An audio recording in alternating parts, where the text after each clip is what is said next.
Crypto.com. Was it a FUD or were they facts? Now, this is a very interesting topic because I had suggested Crypto.com as one of my top three exchanges, right? So, this is a very important topic, and a lot has taken place in the past few days with regards to Crypto.com. We all saw what happened to FTT, right?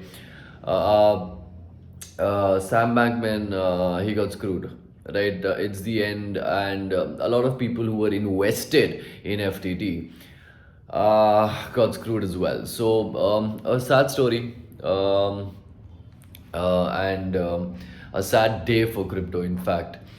But now the question arises, is crypto.com going to turn up just like FTT, right?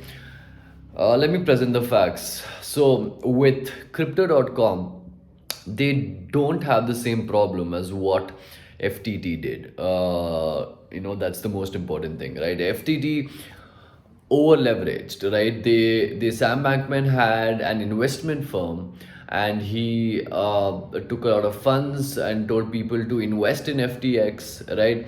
And use those funds to over leverage and buy other cryptos and FTT, and that's how the price shot up. So they had to get liquidated, right? They didn't have a choice. But that's not the case with crypto.com, right? With crypto.com, they are not pumping their own coin. They're definitely not doing that. So it's a completely different model. The CEO of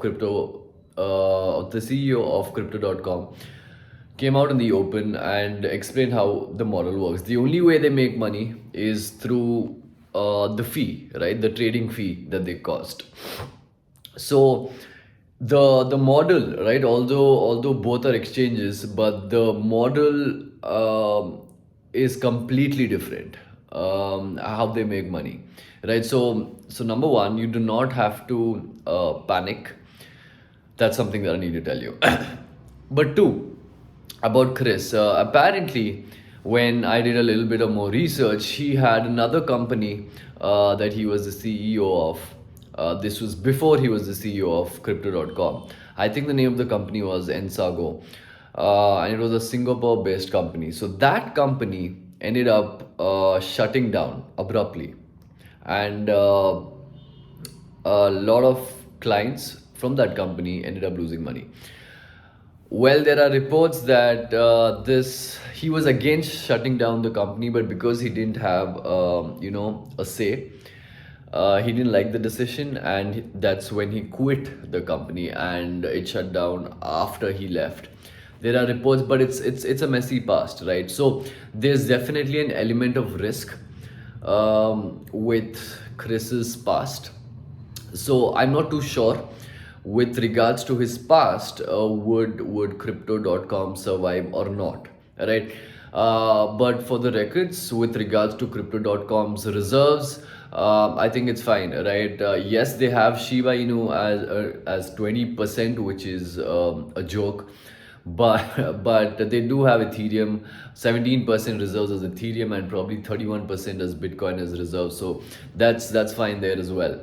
And what Chris says is because a lot of people have invested in Shiba, and they have 1:1 ratio, which is why they ended up having 20%. And that turns out to be true. So on paper, crypto.com looks fine, right? It doesn't look like crypto.com is going to go down. It might be an opportunity, in fact, but to be on the safer side, you might want to just hold off on crypto.com. Do not invest now. Wait for it. Wait for at least a month. I'm a risk taker, right? So I like taking risks, but I wouldn't recommend the same thing. You might want to wait it out for a month or so and see how crypto.com is doing, and then based on that, you can take a call.